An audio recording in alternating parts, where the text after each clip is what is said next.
본 방송에서 제공하는 투자 정보는 투자 판단에 대한 조언입니다. 방송에서 제공하는 주식의 가치, 가격 상승 및 하락에 대해서는 방송사에서 보장하지 않습니다.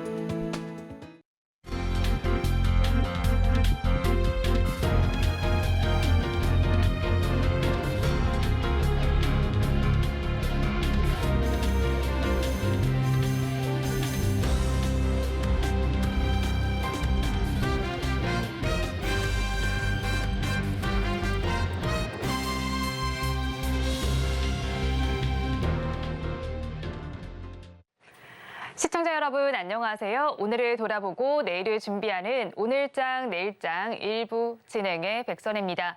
간밤에 PPI가 발표됐습니다. 시장의 예상치를 소폭 상회하기는 했지만 시장의 충격은 그다지 크지 않은 모습이었습니다. 그리고 유럽중앙은행은 금리 인상을 단행했는데 이번이 마지막일 것이다라는 기대감 속에서 역시나 시장은 충격을 많이 받지 않은 모양새가 펼쳐졌습니다. 또 오늘 장중에는 중국의 실물 지표가 발표됐습니다. 역시나 시장의 예상치를 상회하기는 했습니다. 그래도 증권가에서는 중국의 경기 침체가 저점을 지나고 있다라고 분석이 나오면서 오히려 우리 시장에는 훈풍으로 작용이 되고 있는 것으로 보입니다. 코스피 지수 장중에 상승 탄력을 더해가고 있는 모습이 나타나고 있습니다.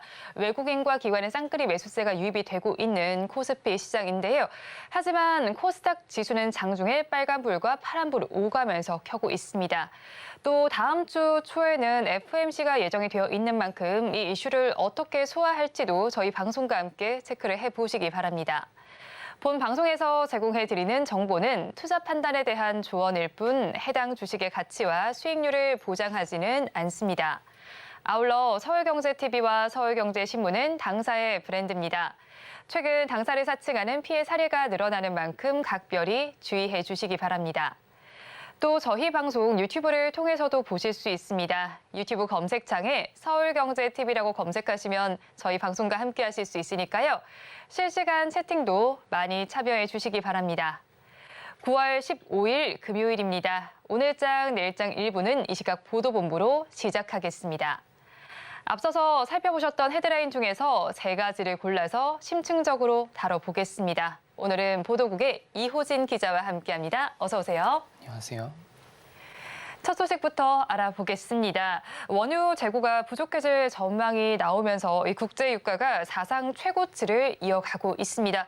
이런 상황 속에서 브렌트유에 이어서 이제는 서부 텍사스산 원유 WTI의 가격도 올랐다고 하죠. 얼마나 올랐나요? 네, 서부 텍사스산 원유 가격이 배럴당 90달러 선을 넘어섰습니다. 현지 시간 14일 기준 뉴욕 상업거래소의 10월 WTI 선물 가격 종가는 90.16원으로 지난해 11월 이후 10개월 만에 배럴당 90달러 선을 웃돌았습니다. 같은 날 11월 브렌트유 선물도 배럴당 93.70달러로 마감하며 올해 최고치를 경신했습니다. 유가 상승에는 러시아와 사우디아라비아의 감산 연장으로 원유 공급 부족이 발생할 것이라고 우려한 국제에너지기구의 보고서와 미 경제의 연착륙으로 원유 수요가 높아질 것이라는 전망 등이 영향을 미쳤습니다. 이런 유가 상승이 미국 내 경제 지표에는 어떤 영향을 미쳤을까요? 네, 지난 7월부터 원유 가격 상승이 이어지면서 미국 내 물가 상승률 역시 올라가고 있습니다. 유가 상승이 시차를 두고 휘발유, 디젤 가격 상승으로 이어지고 있기 때문인데요. 현지 시간 13일 발표된 8월 미국 소비자 물가 지수 상승률은 전년 동월 대비 3.7%로 7월보다 높은 상승폭을 보였고 현지 시간 14일 발표된 8월 생산자 물가 지수 역시 전월 대비 0.7% 상승하며 작년 6월 이후 가장 높은 상승률을 보였습니다. 지속된 유가 상승으로 경기 불안과 물가 상승이 동시에 발생하는 이른바 스태그플레이션에 대한 우려가 고개를 들며 시장의 관심은 제롬 파월 연준 의장의 입에 쏠리고 있습니다. 시장에선 연준이 9월 통화정책회의에선 금리를 동결하더라도 이후 추가 인상 가능성이 남아있다는 의견이 지배적입니다.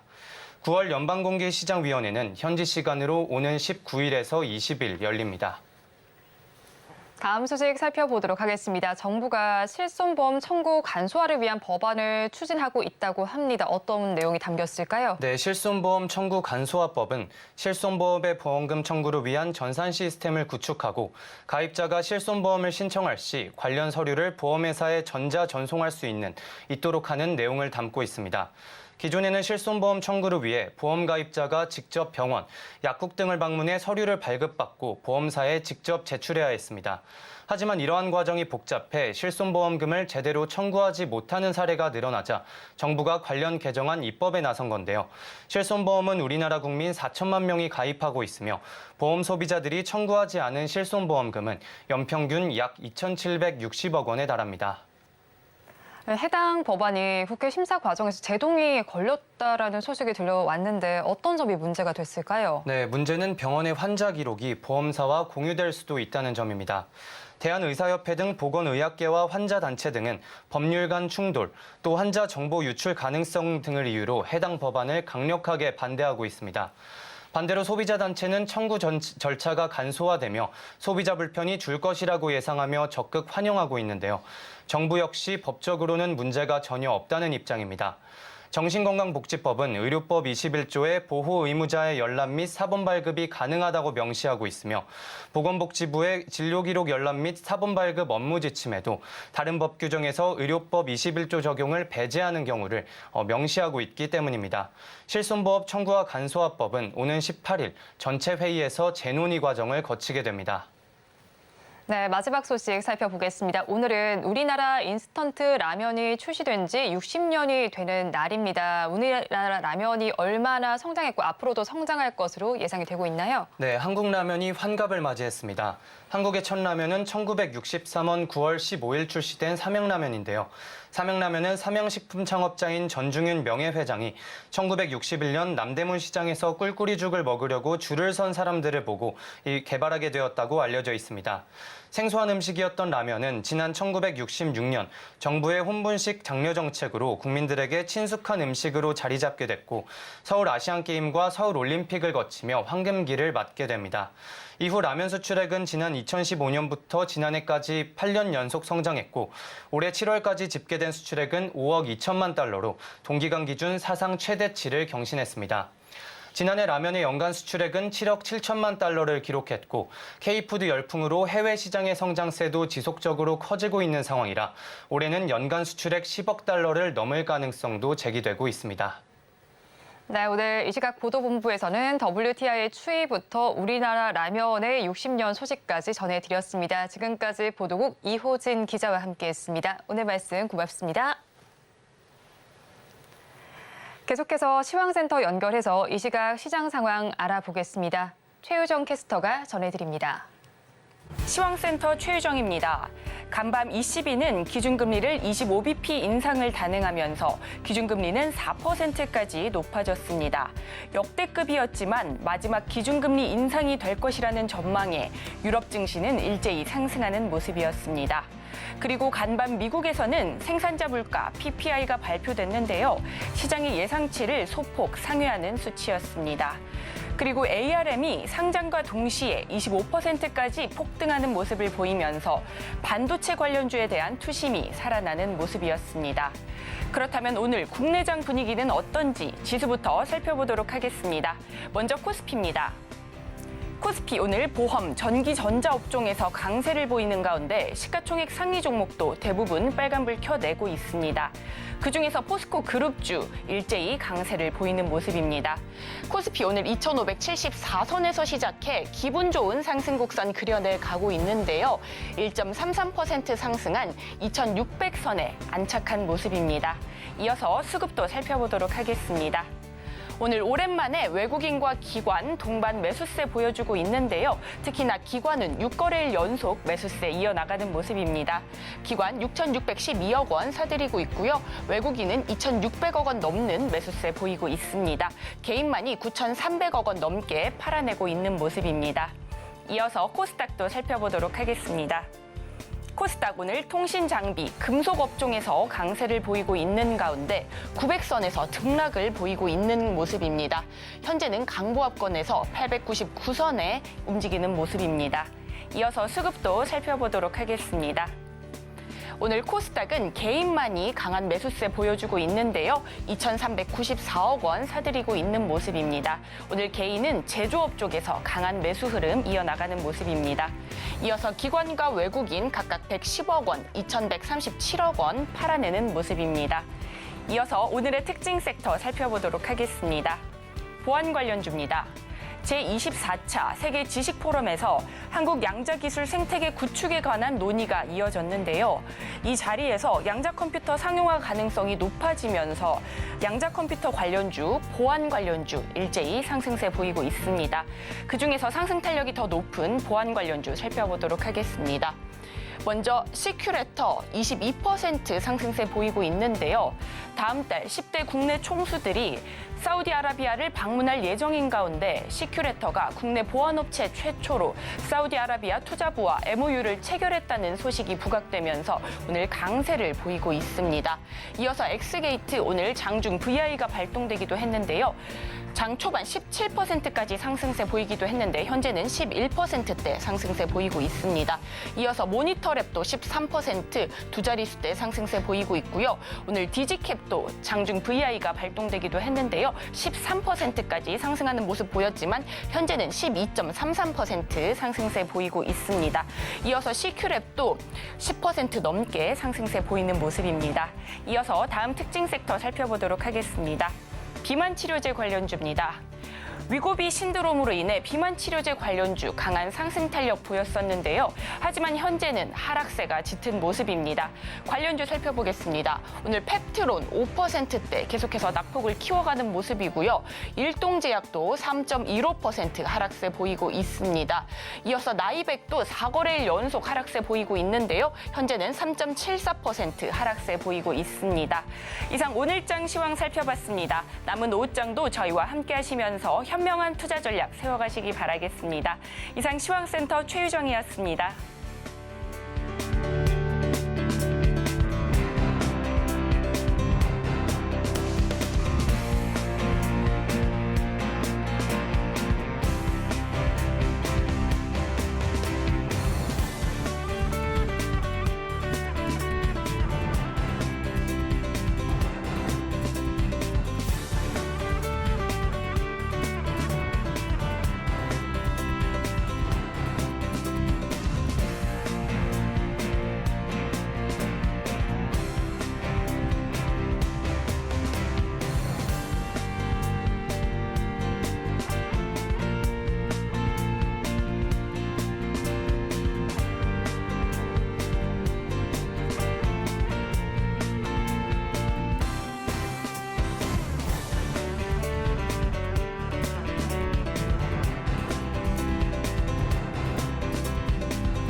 시시각각 변하는 시장의 이슈와 주가의 변동성에 투자 전략을 업데이트해보는 시간입니다. 오늘은 헤르메스 스탁 하창환 본부장과 함께합니다. 어서 오세요. 네, 안녕하십니까. 본부장님과 이야기 나눠볼 뉴스 화면을 통해서 살펴보겠습니다. 오늘의 뉴스입니다. 올해 최대 기업 공개로 기대를 모았던 영국의 반도체 설계업체 ARM이 상장했습니다. 이 상장 첫날 25% 정도 폭등세를 보였는데요.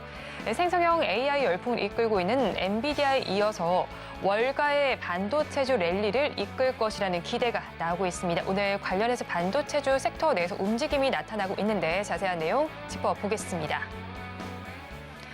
네, 올해 최대어로 꼽히고 있던 ARM이 어제 상장을 했습니다. 상장 첫날 무려 두 자릿수대 상승률을 기록하면서 굉장히 좋은 분위기를 좀 연출했어요. 앞으로 IPO 시장에 조금 더 화색이 돌 것이다라는 분석도 나오고 있는데 이 상장과 관련해서 개인 투자자들 어떤 관전 포인트 가져가야 할까요? 그러니까 보통 이제 물론 엄청나게 기대를 받아왔었던 종목이긴 합니다만 사실상 이제 그래도 IPO가 이 정도로 더 흥행을 했었던 그런 이유는 아무래도 반도체 쪽에 대한 기대감이 상당히 조금 높아지고 있는 현 시점이지 않나라는 생각이 들거든요. 그래서 이 ARM이라는 회사가 뭐 단연 점유율도 높고 또 이제 반도체에 좀 큰 영향을 줄 수 있는 회사이다 보니까 그런 흐름들은 계속적으로 살펴보실 필요는 있을 것 같고요. 그리고 일단은 이 이제 상장 보고서 쪽에서는 실적에 대해서는 좀 침체가 있었는데 네. 뭐 그건 대부분의 반도체들이 사실 실적은 좋지는 않았습니다. 근데 앞으로 이런 턴어라운드 기대감들이 상당히 높아지고 있고 그러한 기조들이 지금 여러 방면에서 나타나고 있잖아요. 뭐 우리나라만 보더라도 뭐 메모리라든지 낸드 가격에 대한 반등 기조들이 나타나고 있고 최근에 이제 반도체 특히나 전거래 같은 경우는 전공종 종목군들이 대거 뭐 이제 슈팅이 나오는 이런 움직임들도 나왔다라는 거죠. 그래서 뭐 오늘은 약간은 조금 뭐 어제보다는 좀 약하고 약간은 좀 쉬어간다라는 느낌이 들 수는 있겠지만 이게 턴업 관점으로 만약에 본다라고 한다면 이제 시작이기 때문에 오히려 적극 더 올라가야 되는데 떨어지는 이런 상황에서는 매수 포지션을 좀 잡으셔도 좋을 것 같고 이 기업에 대한 이런 흥행 여부를 바탕으로 향후 반도체에 대한 조금 더 기대감을 형성을 시킬 수 있다라는 부분에서 일단 투자 포인트를 좀 확대를 해보실 필요가 있고요. 또 이제 시스템 반도체 쪽으로 엮이게 되면 뭐 대표적으로 나오는 기업들이 또 있잖아요. 네. 그런 종목군들에도 충분히 영향을 줄 수 있기 때문에 충분히 시장에서 영향력을 가지고 있다라는 그런 종목으로 일단은 이해를 해보시면 좋을 것 같습니다. 네, 일단 ARM이 상장했고 최근에 실적은 정체된 것으로 나타났지만 업황 전반이 턴어라운드 된다는 점에서 기대감이 조금 더 많이 작용을 한 것 같습니다. 그런데 ARM의 상장에 관련해서는 사실 뭐 우리 관련주들도 영향을 받게 되잖아요. 뭐 어떤 기대감이 작용하는지 궁금하고요. 오늘 장에서 주가 흐름은 어떻게 보셨을까요? 일단은 뭐 오늘 같은 경우는 이제 이 ARM과 직접적으로 좀 연관성이 나올 수 있는 그런 기업들은 사실상 주가가 그렇게까지 뭐 크게 움직이고 있지는 않습니다.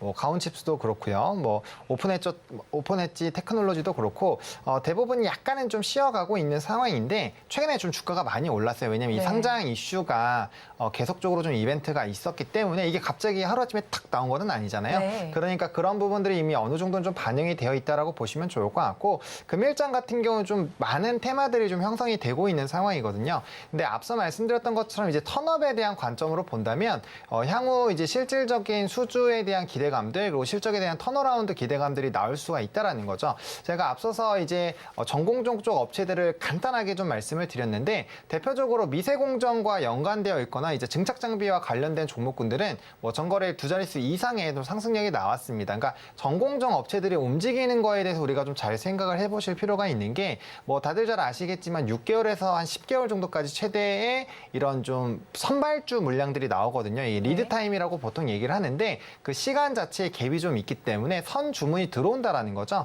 그러니까 그런 것들을 보고 턴이 빨리 되나 약간 이런 생각들이 들 수 있는 건데 최근에 데이터들을 보시면 재고 데이터들도 상당히 많이 줄었고 또 이제 단독 보도이긴 했습니다만 메모리 가격에 대한 이런 수주 같은 경우도 10에서 20% 가격 높여서 진행을 했다. 이제 이런 얘기들이 나오기 시작을 했거든요. 게다가 이제 디램이라든지 낸드 가격도 최근에 상승 기조가 계속적으로 나타나고 있고요. 이런 전반적인 분위기를 본다라고 한다면 감산의 효과가 충분히 반영이 되고 있는 상황이고 네. 그리고 이제 가격 변동에 따른 전반적인 턴어라운드가 나올 수 있는데 어쨌든 설계하고 이제 하는 쪽이잖아요. 그러니까 네. 거기에 따른 수요도 당연히 많이 나타날 수가 있는 거죠. 그렇기 때문에 이건 복합적으로 좀 보실 필요가 있다라고 보시면 좋을 것 같고 전공정이 움직였다라는 부분에서는 상당히 반도체에 대한 기대감을 높여 보셔도 괜찮다라는 생각이 들고 있고요.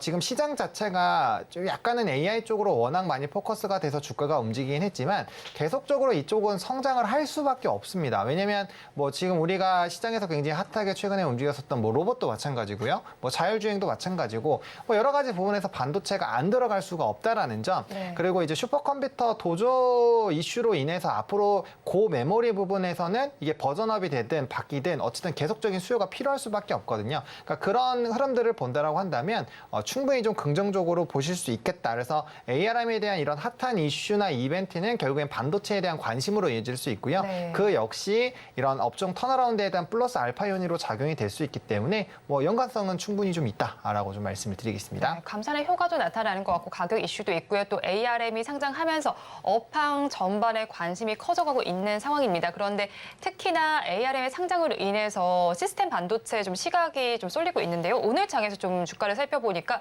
가온칩스의 경우는 아까도 이제 본부장께서 말씀해 주셨는데 하락세 보이고 있어요. 3%대 내림세가 나타나고 있고요. 하나마이크론의 경우는 6% 정도 빠지고 있고 오픈엣지 테크놀로지의 경우에는 역시나 또 6%대 하락세가 보이고 있는데 그렇다면 오늘장에서 좀 신규 접근을 고려하시는 분들도 계실 것 같거든요. 전략은 어떻게 짜야 할까요? 네. 이게 이제 또 종목별로 약간의 좀 차이는 나타날 수가 네. 있는데 뭐 오픈 엣지 테크놀로지 같은 경우 최근에 좀 단기 박스권 안에서 움직이고 있고요. 뭐 하나마이크론 같은 경우나 이제 가온칩스 같은 경우 최근에 좀 불을 좀 뿜어줬었잖아요. 네. 이런 종목군들에 따라서 약간의 좀 대응 영역은 좀 달라질 수가 있다. 근데 이제 중기적인 관점으로 본다면 충분히 좀 눌림목에 나왔을 때 매수하시기에는 다들 좀 용이하다라고 말씀을 드리고 싶습니다. 그 이유가 일단 시스템 반도체에 대한 시장 규모가 워낙 큽니다. 일반적으로 이제 메모리보다는 1.5배에서 2배 정도 큰다라고 좀 알려져 있고요. 향후 이런 폭 자체가 더 커질 것으로 예상이 되고 있거든요. 그리고 앞으로 이런 시스템 반도체에 대한 이런 수요가 높아질 수 있는 이런 산업들이 또 성장을 하고 있다 보니까 거기에 따른 좀 매력도들은 충분히 좀 나타날 수 있지 않을까라고 보고 있고요. 뭐 국내에서는 이제 연관될 수 있는 기업들이 그렇게 많지는 않습니다. 그래서 뭐 디자인 하우스라든지 이런 이제 설계 쪽에 대한 기업들이 그렇게 많지 않기 때문에 그런 부분에서는 충분히 수급 몰이도 충분히 될 수 있지 않을까라고 보고 있고 또 이제 삼성전자가 올 7월에 파운드리 생태계에 대한 좀 언급들을 했었거든요. 네. 그 시장이 커지게 되면 자연스럽게 이제 밑단에 있는 기업들은 단연 수혜를 받을 수밖에 없다라는 거죠. 그래서 지금 업황 자체가 굉장히 좋아지고 있고 대기업발 이슈도 상당히 좀 늘어나고 있기 때문에 그런 부분에서는 상당히 좀 매력적이다라고 보여주고 있는 상황입니다.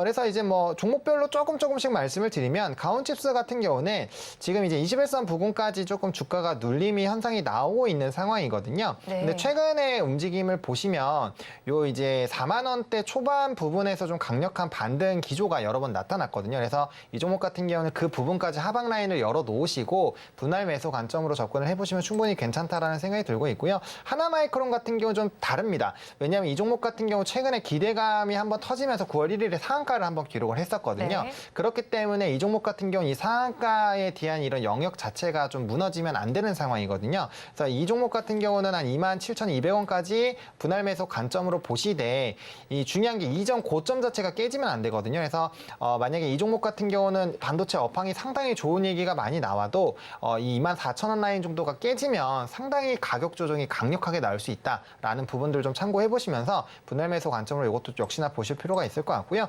반대로 이제 오픈 엣지 테크놀로지 같은 경우는 단기적으로 박스권 움직임들이 나타나고 있거든요. 이게 거의 한 4, 5개월 사이에서의 움직임이 이렇게 나타나고 있었기 때문에 해당 종목 같은 경우는 이미 오늘 시가가 고가로 좀 눌렸기 때문에 다음 거래일 정도까지 쉬만 보시고 그 다음부터 이제 박스권 하단 라인이 18,300원 정도 라인까지 분할로 천천히 매수 관점으로 보셔도 괜찮지 않을까라는 생각이기 때문에 이게 비슷한 영역에 있는 종목군들에서의 위치 에너지가 다 다르기 때문에 개별 대응이 좀 필요하다는 점. 근데 종합적으로 말씀드리면 업황에 대한 전반적인 분위기들이 다 좋아지고 있기 때문에 네. 좀 예상보다 이거 왜 이렇게 많이 눌리지? 이런 기조가 나오면 충분히 분할 매수로 접근 대응을 해보실 필요는 있다라고 정리를 드리겠습니다. 네, 개별 종목별로 어떻게 대응하면 좋을지 알려드렸습니다. 그렇다면 오늘도 시장은 분위기가 좋습니다. 특히는 코스피 시장을 중심으로 그 분위기가 계속해서 연출이 되고 있는데 이런 시장 상황 속에서 또 철강주와 해운제에서 강세가 관찰이 되더라고요. 최강 주요 종목의 경우에는 지금 5%대 강세가 나타나고 있고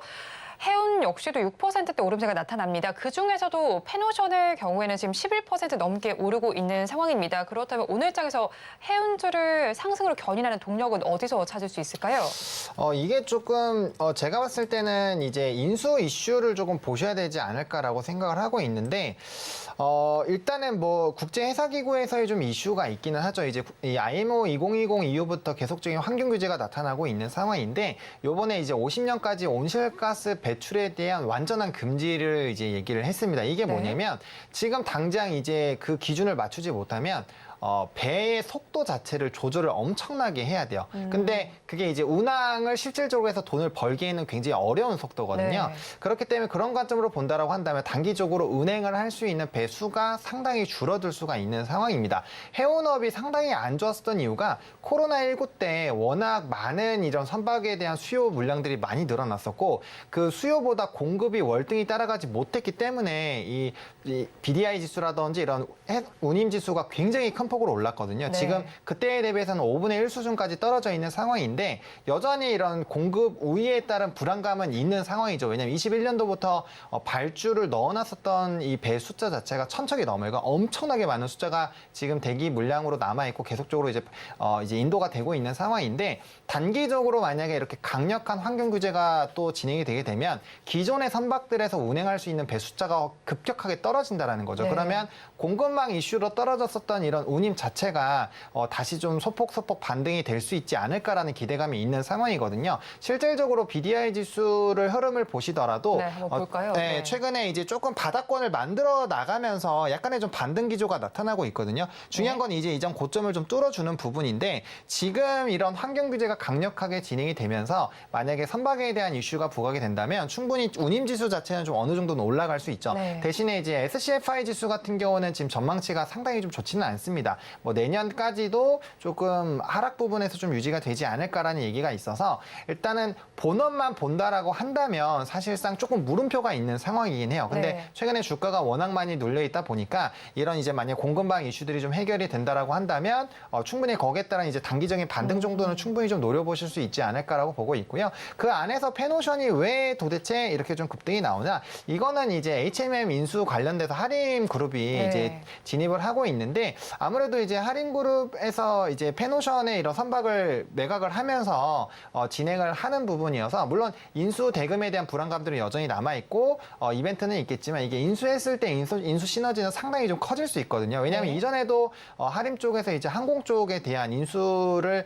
제 기억으로는 이제 뭐 한번 또 접근을 했었던 그런 전례가 있는 걸로 알고 있는데 어쨌든 그런 쪽으로 이제 연결성이 좀 상당히 생길 수 있고 그 부분에서 만약에 부각이 된다라고 한다면 뭐 단연 또 이벤트가 될 수 있기 때문에 그 부분에서 좀 강한 기조가 나타나지 않았나. 보통 이제 이런 해운주들이 그런 이벤트가 생기면 뭐 흥하해운이라든지 대한해운이 엄청나게 좀 슈팅이 나오거든요. 네. 근데 금일장 같은 경우는 오히려 페노션이 가장 강하고 흥하해운이랑 뭐 대한해운도 물론 장중에는 좀 상승폭이 좀 강하게 나오긴 했습니다만 거기서 약간의 좀 이제 뭐 보통 이렇게 되면은 페노션이 10% 정도 갈 정도면 흥하해운은 거의 상한가거나 20%를 가야 되거든요. 네. 이게 훨씬 가볍기 때문에. 근데 그렇지 않았기 때문에 금일 시장 같은 경우는 이런 앞서 말씀드렸던 운임지수에 대한 이벤트도 있겠지만 아마 플러스 알파 요인으로 이런 인수권에 대한 부분도 조금 네. 투심의 작용이 된 것이 아닌가라고 해석을 하고 있습니다. 네, 운임지수 요인과 더불어서 인수까지 있다라고 전해주셨습니다. 그렇다면 또 H&M도 빼놓고 볼 수가 없을 것 같습니다. 매각 이슈를 소화하고 있는 상태인데 정거래일에 이어서 오늘도 좀 상승세를 보이고 있습니다. 그런데 H&M 인수전을 두고는 뭐 새우들의 싸움이다라고 또 평가가 나오기도 하더라고요. 뭐 인수 시나리오에 따라서 앞으로 주가 향방은 어떻게 될까요? 사실상 이제 가장 우려가 되는 거는 업황이 안 좋다라는 거죠. 앞서 말씀드린 것처럼 이런 이제 계속 이런 IMO 2020 이후부터 친환경선으로 계속 바꾸는 작업들이 되어 있었기 때문에 이 공급망 이슈가 과연 얼마나 많이 붕괴가 되느냐 이게 항상 핵심이지 않을까 싶습니다. 만약에 업황 자체가 조금 불안하다라고 한다면 인수에 대한 요건도 떨어질 수밖에 없고요. 거기에 따른 가치도 당연히 떨어지고 인수 이후에도 뭔가 사업의 정상화라든지 이런 부분에 대한 기대감들이 상당히 좀 떨어지겠죠. 시간이 걸린다라는 거예요. 그래서 그런 부분들에 대한 좀 부담들이 있다라고 보시면 좋을 것 같고 워낙 이제 뭐 연구체라든지 이런 여러 가지 이벤트가 있다 보니까 인수 이후에도 이제 물음표가 좀 생긴다 이런 네. 얘기들도 좀 상당히 있는 상황이죠. 그래서 해결해야 되는 부분은 좀 상당히 있다라고 보시면 좋을 것 같고 통상적으로 인수 이벤트가 있으면 다들 아시겠지만 보통은 이제 급등으로 유지가 되고 급등량이 좀 심하긴 하지만 그 인수 이벤트가 있을 때까지 계속 상승하는 경우가 상당히 많거든요. 근데 그럼에도 불구하고 크게 상승력이 나타나지 못하라는 거는 역시나 이제 업황에 대한 불안감이 좀 있다라고 보시면 좋을 것 같고 다만 지금 이제 뭐 밸류단, PBR단으로 봤을 때는 상당히 좀 저평가가 되어 있기 때문에 거기에 따른 좀 이제 저평가 매력도에 대한 부각은 나올 수가 있지만 저는 개인적으로는 그런 접근으로는 안 하셨으면 좋겠다. 왜냐하면 네. 우리나라에 저평가되어 있는 산업은 너무너무 많습니다. 뭐 특히나 금융주 같은 경우도 뭐 PBR 엄청 낮잖아요. 그러니까 네. 그런 부분으로 물론 이게 매력도가 생기고 단기적인 급등이 나올 수 있겠지만 최근 시장 같은 경우는 단연 이슈나 모멘텀이 있는 쪽으로의 수급 쏠림이 나타나는 시장이거든요. 근데 그런 시장에서 단순히 PBR에 대한 뭐 뭐 이런 이벤트는 있겠지만 그것만으로 접근하시기에는 상당히 좀 불안하다. 그래서 인수 이벤트와 앞서 말씀드렸던 이런 이제 운임에 대한 부분들이 얼마나 변동성이 나오는지 이런 네. 것들은 좀 차분하게 살펴보실 필요가 있겠다라고 정리를 드리겠습니다. 네, 변동성에 차분하게 대응을 해보시면 좋겠습니다. 그렇다면 오늘 사실 뭐 반도체 주도 봤고요. 그리고 해운주도 살펴봤는데 탑픽 종목은 어디서 가지고 오셨을까요? 네, 뭐 반도체 쪽에서는 사실 말씀드리고 싶은 종목이 너무나도 많은데 일단 네. ARM 쪽으로 네. 얘기가 나왔으니까 저는 가온칩스를 좀 말씀을 드리겠습니다. 뭐 다들 잘 아시겠지만 시스템 반도체 전문 솔루션 업체고요. 고객사를 상당히 좀 많이 가지고 있는 회사이기 때문에 항상 관련된 이슈가 터질 때 좀 대장주로 오픈 엣지 테크놀로지와 더불어서 항상 좀 주가의 상승력이 강하게 나오던 종목군이거든요. 그래서 여전히 좀 관심 있게 보시면 좋을 것 같고 앞으로 이제 선단공정에 대한 이런 매출 비중이 상당히 좀 확대가 될 거라는 점 그리고 시스템 부분에서의 좀 매력도들이 상당히 높아지고 있기 때문에 이런 것들이 조금 펀더멘털 상으로도 상당히 좀 좋아지지 않을까라고 보고 있고 전체 매출 비중 중에서 AI나 뭐 이런 쪽이 한 73% 정도가 되거든요. 그러니까 매출 비중이 높은데 최근에 이제 이 ARM도 단장의 실적은 좋지 않지만 뭐 AI라든지 이런 챗 GPT 관련된 부분에서의 외형 성장이 기대가 된다라는 보고서가 있거든요. 그런 관점에서 봤을 때 뭐 매출단에서의 좀 큰 기대가 될 수밖에 없는 환경이다라고 보시면 좋을 것 같고 일단 공인 디자인 파트너사입니다. ARM에 그래서 평가를 높게 받고 거기에 따른 추가적인 뭐 이런 발주들이 나타나게 되면 거기에 따른 좀 평가를 또 강하게 받을 수 있지 않을까라는 관점에서는 충분히 매력적으로 보실 수 있는 종목이지 않나 싶습니다. 네, 탑픽 종목으로 가온칩스 짚어주셨습니다. 지금까지 헤르메스 스탁 하차관 본부장과 함께했습니다. 오늘 말씀 고맙습니다. 네, 감사합니다.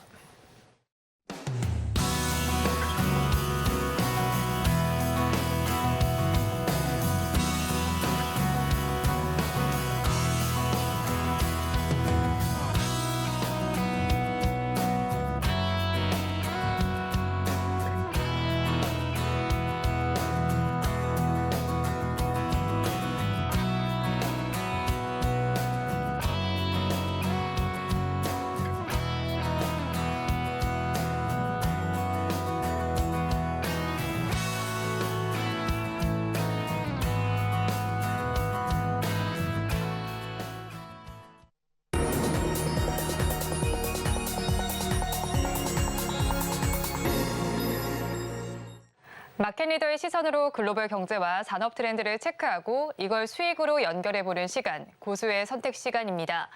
오늘은 정치와 경제를 아우르는 한치호 평론가와 함께합니다. 어서 오세요. 네, 안녕하세요. 평론가님과 이야기 나눠볼 주제 화면을 통해서 살펴보겠습니다. 오늘의 주제입니다. 김정은과 푸틴이 최근 회담을 가졌습니다. 북러 간 협력 방안을 논의하고 있는데요. 그러면 이 오사카 만남 이후에 어떤 이슈들이 있을지 자세한 내용 짚어보도록 하겠습니다. 사실 여당에서는 굉장히 좀 안 좋은 이야기들이 많이 나오고 있습니다. 이제 최강 빌런들이 만났다라는 이야기도 나오고 있어요. 네. 그렇다면 이 회담에서 어떤 내용이 오가는지를 먼저 좀 살펴봐야 되겠어요. 사실 그동안 러시아하고 북한하고 회담을 하면 구체적으로 우리는 어떤 내용을 이야기했다는 발표한 적이 없습니다. 네. 그냥 대체적으로 공식 발표는 하지 않고 우리 서로 잘 협력하기로 했다. 라는 모습을 공식 발표를 했고 네. 주로 이제 회담 장면이나 어느 시찰하는 장면을 보여주면서 어떤 내용이 오고 갔는지 그거 가지고 저희가 대충 네. 추측을 하는 건데요.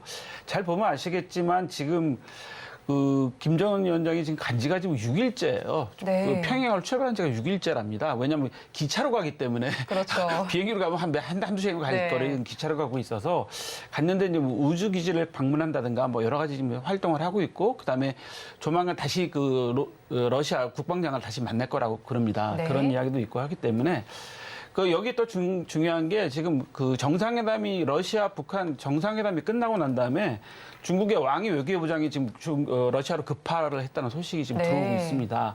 중국이 이제 궁금한 거죠. 북한하고 러시아하고 무슨 얘기를 했느냐. 그럼 네. 우리는 어떤 역할을 해야 되냐 궁금한 여러 가지 사항이 있는데 대부분의 이제 외신이나 외교 전문가들이 이제 다 정리해서 말씀하신 걸 들어보면 북한은 러시아가 원하는 무기 대표적인 게 포탄. 네. 이 포탄이 지금 부족하다 하니까 포탄이나 이런 재래식 무기 지금 북한에 지금 현재 비축돼 있는 무기들을 제공해 주는 것으로 북한 무기를 해주는 걸로 돼 있고요. 러시아에서는 북한이 원하는 기술이 뭐냐. 네. 그러니까 최근에 말씀드리다시피 뭐 ICBM 기술이라든가 그다음에 식량이 좀 부족하니까 식량 문제. 근데 북한에 가장 급한 게 에너지 문제예요. 에너지. 북한이 사실 원유가 한 방울도 안 나는 나라, 우리나라랑 똑같은데 북한도 에너지를 수입해야지 지금 다 모든 자원을 돌릴 수 있는 상황인데 유엔 제재 때문에 제대로 못 하고 있으니까 러시아를 통해서 에너지를 공급받는 문제, 뭐 이런 내용들이지 않을까라는 게 전반적인 이야기인데요. 많은 분들이 이렇게 이야기하고 있습니다. 이거는 뭐 통일 전문가나 외교 안보 전문가들이 다 말씀하시는 내용인데 이제 세계 패권 다툼이 본격화되는데 특히 그중에서 동북아 군비 확장이 북한과 러시아가 만남으로 인해서 시작된 것이 아니냐라는 우려들을 하고 있습니다. 그래서 앞으로가 조금 더 걱정이 되는 상황이에요. 일단은 뭐 러시아 대 북한의 무기를 좀 요구를 한 상황이고 또 거기에 따라서 뭐 북한의 에너지 문제를 조금 해결해 달라 이런 입장인 것 같은데 또 거기에 회담을 통해서 푸틴은 북한의 위성 개발에 또 돕겠다는 입장을 밝혔습니다. 또 김 위원장은 보스토니치 우주 기지도 방문을 하기도 했잖아요. 그럼 양국의 무기 거래 가능성도 제기가 되고 있습니다. 관련 내용과 함께요. 이제 두 나라가 방산 협력을 확대한다면 글로벌 방산 시장에 어떤 영향을 미치게 될까요? 글로벌 방산 시장에 막대한 영향이 이제 시작이 될 수 있습니다. 네. 자, 우리나라도 사실 러시아 무기를 갖고 있잖아요. 네. 북공 사업인가 해갖고 우리가 과거에 노태우 정부 시절에 채권을 줬던 걸 전부 무기로 받은 탱크나 헬리콥터 같은 무기로 받은 그런 사례가 있는데 가장 중요한 게 지금 많은 분들이 이제 보스토니치 우주기지를 방문해서 막 설명을 해주는 그런 장면들을 뉴스에서 많이 보셨을 겁니다. 이 얘기 무슨 얘기냐면 북한이 지금 갖고 있는 부족한 ICBM 대륙간 탄도 미사일 기술 같은 네. 게 되게 부족하기 때문에 이런 것들을 어떻게 발사하는지 뭐 이런 거에 대한 기술이 좀 부족하다. 우리 좀 도와달라. 뭐 이럴 수도 있고. 그다음에 이제 북한 조종사를 러시아에서 우주인으로 이제 이렇게 양성하는 그런 것도 할 수가 있고요. 그 다음에 이제 지금 말씀하신 것처럼 뭐 전투기나 군함, 군수공장을 방문하는 건 뭐냐면 네. 북한이 재래식 무기를 교체하는 걸 원하는 것 같아요. 이제 아시다시피 우리 많은 분들이 북한은 핵 말고는 나머지 무기들은 노후화돼가지고 많이 문제가 있다, 막 이런 네. 얘기 많이 하는데 그러다 보니까 이제 러시아 무기의 성능 같은 게 개량된 것들, 그다음에 사용 기술, 뭐 지속 가능성 이런 것들 가지고 좀 필요로 하고 있다고 보이는데 사실 러시아가 북한한테 무작정 무기를 지원해주기는 어렵습니다. 네. 왜냐하면 이 무기를 지원해줬다가 통제가 안 되거든요. 그다음에 다음 협상이 또 어려워지기 때문에 러시아나 북한은 여러 가지 협상 이후에 무작정 해주기는 서로 어려운 상황이 있고 네. 이게 사실 외교 안보가 이게 참 애매한 부분들이 많이 있어요. 그래서 그다음에 이제 러시아하고 우크라이나 전쟁으로 해서 러시아의 재래식 무기 성능이 검증이 됐어요. 네. 많이 보셨잖아요. 헬리콥터가 막 미사일에 그러니까 휴대용 간이 미사일에 막 파괴되는 모습을 보였기 때문에 많은 부분이 있습니다. 다만 이제 뭐가 있냐면 이제 우리 이번에 러시아 우크라이나 전쟁을 보면서 글로벌 방산 시장 변화하고 있다는 게 뭐냐면 파괴 무기만 중요한 게 아니라 정보 통신. 그러니까 정보로 취득할 수 있는 문제, 그다음에 통신 기술 이런 것들이 엄청 중요한 문제로 대두가 됐습니다. 그렇기 때문에 아마 러시아하고 북한하고도 이런 부분에 대해서도 상당히 좀 이야기를 많이 했을 것 같고요. 다만 미국이 이제 강력한 제재를 벌써 취하기 시작했습니다. 네. 러시아의 기술을 제공하거나 뭐 기술을 수출하는 회사들에 대해서 아무리 우방국이라도 기업에 대해서 이미 제재를 했는데 주로 어떤 것들에 제재를 했냐면 민간에 전용되는 기술이지만 이게 군사용으로 전용될 수 있는 기술들 네. 이런 것들을 했던 기업들한테도 전부 이번에 제재를 발표했어요. 무려 150개 기업에 대해서 제재를 네. 했는데 그 나라들을 보면 뭐 러시아도 있지만 핀란드, 튀르키예, 벨기에, 뭐 아랍에미레이트, 중앙아프리카 뭐 이런 나라도 있는데 여기서 중요한 게 핀란드나 튀르키예는 EU 나토 국가들이에요. 네. 여기도 지금 제재를 한다는 거죠. 그러니까 러시아에다가 그게 무기를 그러니까 민간용품으로 공급하지만 무기로 군수물자로 전용될 수 있는 것에 대해서는 제재를 하겠다. 강력한데 다만 여기서 제가 앞서서 말씀드렸지만 북한이 원하는 게 예를 들어서 식량이나 에너지란 말입니다. 그러면 이게 뭐죠? 민간 인도주의 차원에서 식량을 공급해줄 수 있다. 뭐 네. 이런 부분들이 있을 수 있기 때문에 글로벌 방산 시장을 다시 한번 돌아가서 말씀을 드리면 서로 간에 무기를 주고받는 건 할 수 있겠지만 제재가 심하기 때문에 그걸 어느 정도까지 한계를 할 것이냐. 잘 아셔야 되는 게 우리나라도 그래서 우크라이나에 뭘 제공하고 있죠? 그냥 인도적인 차원의 그 지원만 하고 있어요. 네. 그러니까 여러 가지 치료 의료용 세트라든지 뭐 이런 것만 지원을 하고 있지 우리가 지뢰 제거하는 거라든지 할지 살상 무기는 제공하고 있지 않거든요.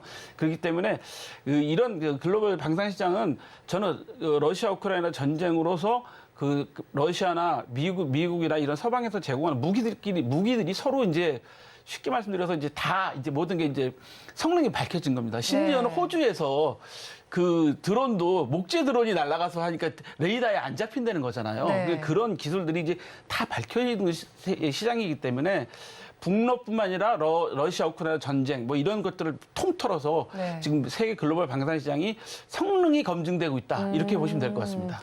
그럼 지금 일단 어쨌든 북한과 러시아가 협력을 공고히 하면서 또 미국도 제재를 가하고 있고 전반적인 세계적인 방산의 성능이 다 검증되는 네. 단계다라고 봐야겠네요. 그런데 일단은 북한과 러시아가 협력을 공고하게 하게 되면서 우크라이나 전쟁이 장기화될 가능성이 제기가 되고 있습니다. 그래서 국내에서는 우리 첨단 무기를 우크라이나에 제공해야 된다라는 이야기도 나오고 있고 폴란드에서도 좋은 평가를 해주고 있잖아요. 그렇다면 이번 이 북러 협력이 우리 K 방산에 어떤 모멘텀으로 작용하게 될까요?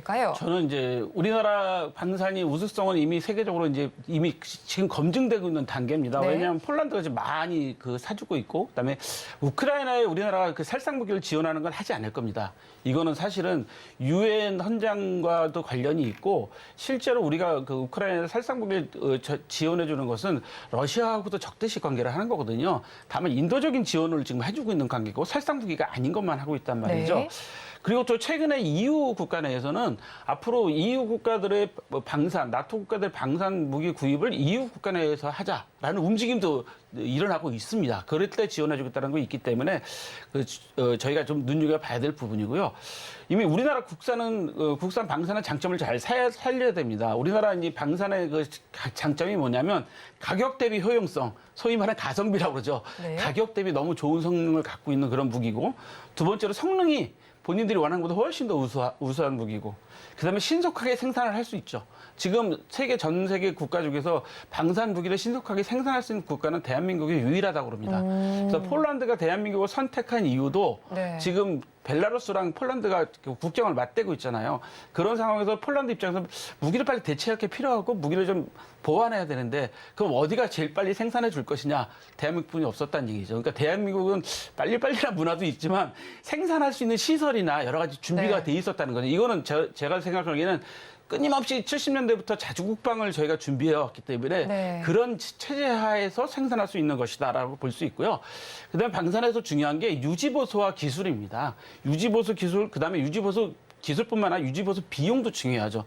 저희가 아무리 싸게 무기를 샀어도 비용이 많이 들어가면 또 유지보수하는 기술을 전수받지 못하면 운용하기 힘들거든요. 네. 우리가 아무리 좋은 무기를 갖고 있다고 해서 예를 들어서 코브라 헬기인데 코브라 헬기에 장착되는 실탄이라든가 이런 것들이 우수하거나 그걸 유지보수할 수 있는 기술들이 부족하면 헬기가 아무리 떠도 소용이 없는 그런 상황이기 때문에 이런 부분들이 우리나라가 상당히 장점을 갖고 있죠. 그래서 가성 대비가 좋다, 그다음에 성능이 좋다, 그다음에 신속하게 빠른 생산이 가능하다. 그다음에 유지보수 측면에서 기술과 비용이 적게 든다는 게 대한민국 방산의 장점인데 이번에 폴란드가 이런 것들을 다 보고서 종합적으로 아마 선택했다고 그래요. 그리고 네. 얼마 전에 폴란드 대통령이 방산 전시회에서 중요한 게 대한민국 잠수함을 보고 깜짝 놀랐다고 합니다. 사실 우리나라 잠수함 도입사를 보시면 네. 우리가 잠수함을 처음 만들려고 할 때 독일에서 생산해갖고 왔어요. 네. 그래서 독일에 생산해갖고 왔는데 이제는 독일을 뛰어넘어서 우리가 수출을 인도네시아나 이런 데 수출하고 있는 이런 상태이기 때문에 대한민국 방산의 기술이 대단하다라고 생각하고 많은 분들이 있어서 이번 기회에 저희가 볼 때는 앞으로 이제 방산은 어떤 경우가 됐든지 아마 우리나라의 블루 오션이 될 가능성이 상당히 높은데 우리가 전쟁을 하자는 게 아니라 네. 좋은 무기를 생산함으로써 전쟁은 안 나는 게 제일 좋잖아요. 근데 그렇죠. 전쟁을 안 네. 나게 하려면 어떻게 됩니까?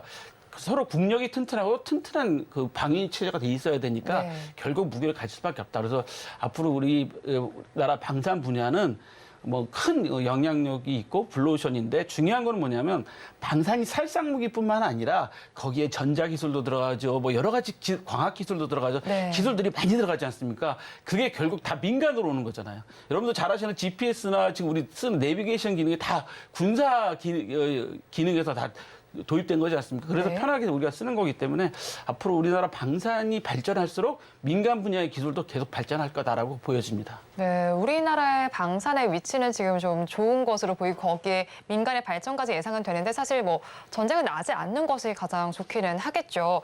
네, 이런 가운데 또 원희룡 국토교통부 장관은 원팀 코리아를 뭐 구성해서 우크라이나를 방문하기도 했습니다. 여기서 6대 프로젝트와 관련해서 뭐 재건 포럼을 좀 열기도 했는데 사실 전쟁이 장기화된다라고 한다면 이런 프로젝트들이 좀 무색화되는 건 아닌지 좀 걱정이 되기도 하거든요. 어떻게 보시나요? 저는 사실 북러 이번에 정상회담을 계기로 전쟁이 좀 장기화도 될 가능성이 높아진다는 네. 거죠. 왜냐하면 러시아가 북한의 그 포탄이나 여러 가지 무기를 좀 재래식 무기를 제공받으면 전쟁은 장기화될 수밖에 없는데 지금 요즘에 그 젤렌스키 대통령이나 우크라이나한테 서방 국가들이 좀 자제해달라는 게 뭐냐면 너무 러시아를 세게 치면 러시아가 핵전쟁도 일으킬 가능성이 네. 있다. 그것 때문에 좀 자제를 시키는 건데 그럼 뭐 러시아가 뭐 지금 전쟁을 빨리 끝내려면 핵이나 이런 걸 쓰게 되면 쓰겠지만 그걸 쓰게 되면 어떤 일이 벌어지게 세계대전이 일어나요. 지금 네. 지구가 멸망하는 일이 생기기 때문에 결국 재래식 무기를 쓸 수밖에 없는 상황이어서 러시아도 재래식 무기가 한계가 있잖아요. 그래서 지금 북한한테 이런 접촉이 일어나고 있는 건데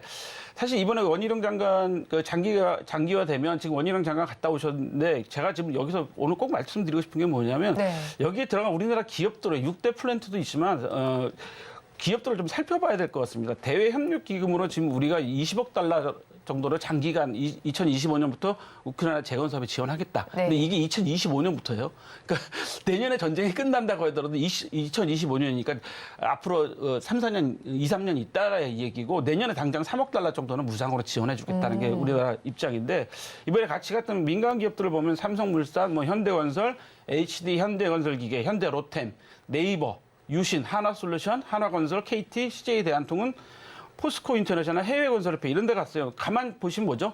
건설, 항만, 건설기계, 철도운송, 그다음에 엔지니어링, 통신 이쪽 분야입니다. 그렇기 때문에 우리나라가 가지고 있는 기술을 잘 활용할 수 있는 기업들이 컨소시엄이 좀 돼서 들어간 거거든요. 그런데 젤렌스키 대통령을 만나서 이미 1차 협약을 끝냈는데 요 방문한 것들을 공개하지 않다가 네. 방문 후에 이제 공개를 했어요. 근데 이렇게 되면 이제 러시아가 우리나라를 바라보는 시각도 있겠지만 우리는 러시아한테 살상 무기를 제공하는 게 아니라 네. 전쟁 후에 국가 재건을 위하는데 장기 저리로 도와주고 무상으로도 일부 지원해주겠다는 거니까 이런 그 재건주들도 좀 자세히 좀 살펴보셔야 되는데 여기 재건주들 제가 지금 말씀드린 기업들 중에는 예를 들어서 유신이라는 기업은 그 건축 엔지니어링, 토목 엔지니어링 회사예요. 네. 그러니까 결국은 그 무너진 다리, 뭐 철도, 그다음에 스마트 시티를 만드는 부분들, 통신, 뭐 이런 것들이 다 가미돼 있기 때문에 이런 관련된 재건주를 좀 잘 봐야 되겠다라고 보셔야 될 것 같아서 말씀드렸습니다. 네, 일단 재건과 관련된 부분도 계속해서 체크가 필요해 보입니다. 그렇다면 이제 일단은 러시아가 북한에 식량을 지원할 가능성이 제기가 되기도 하고요. 사실 뭐 식량이 많은 나라 아닙니까, 러시아는. 그러면서 사실 전쟁이 장기화되면서 뭐 식량난이 좀 펼쳐지기도 했었고요. 그렇다면 앞으로 이 식량과 관련된 종목들은 저희가 어떻게 좀 바라봐야 할까요? 식량은 이제 무기입니다.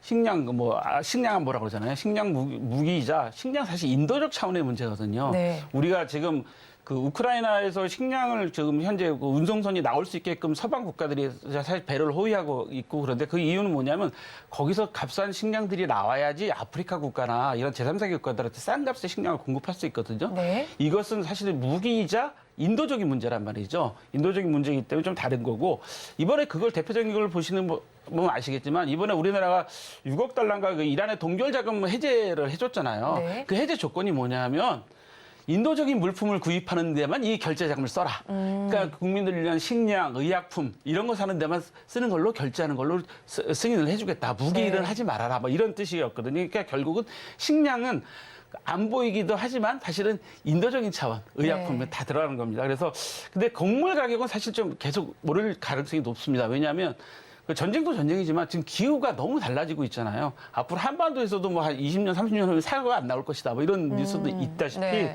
기후 변화에 따라 식량 가격은 계속 오를 불가피한데 그래서 지금 여기서 또 눈여겨봐야 될 게 식품 관련주들입니다. 그래서 네.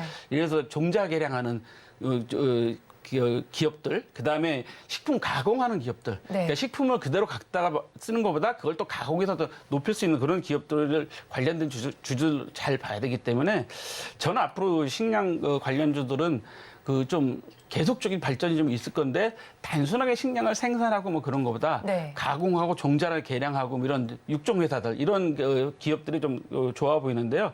사실 우리나라가 북한에도 무엇을 지원한다 그러죠? 식량은 인도적인 차원에서 지원한다 그러잖아요. 그렇기 때문에 앞으로 잘 보셔야 될 것들이 이런 식품 관련 또 식량 관련주들을 잘 보셔야 되거든요. 그러면 결론적으로 오늘 이야기를 다 정리해 보면 방산, 네. 재건, 식량 관련주들은 네. 앞으로 장기적인 측면에서 장기 투자를 하시는데 도움이 될 거다라는 얘기를 드리고 싶습니다. 네, 방산과 재건 식량 관련주 한번 관심 있게 보시면 좋겠습니다. 지금까지 한치호 평론가와 함께했습니다. 오늘 말씀 고맙습니다. 오늘장 내일장 일부에서 전해드린 내용 정리해서 보여드리겠습니다. 화면으로 확인해 보시죠. 오늘장 내일장 일부의 핵심입니다. 오늘 HMM과 관련한 여러 가지 해운주들이 조금 나타나고 있었습니다. 흐름이 나타났었는데 지금 시점에서는 저가 매력이 부각이 되고 있는 시점입니다. 또 ARM이 지난 거래에 상장하면서 관련해서 반도체주 역시도 관심을 받고 있습니다. 그중에서도 공식 디자인 파트너인 가온칩스의 공약이 유효하다라고 하면서 탑픽 종목으로 제시해 주셨습니다. 그리고 마지막으로 북한과 러시아의 협약과 관련된 소식을 전해드렸는데요. 재건주의 경우에 장기적 관점으로 접근이 필요하다라고 전해주셨으니까 투자 의견에 참고해 보시기 바랍니다. 본 방송에서 제공해드리는 정보는 투자 판단에 대한 조언일 뿐 해당 주식의 가치와 수익률을 보장하지는 않습니다.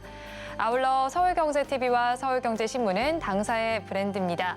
최근 당사를 사측하는 피해 사례가 늘어나는 만큼 각별히 주의해 주시기 바랍니다. 오늘장 내일장 1부에서 준비한 순서는 여기까지입니다. 저희는 잠시 후 2부로 돌아오겠습니다.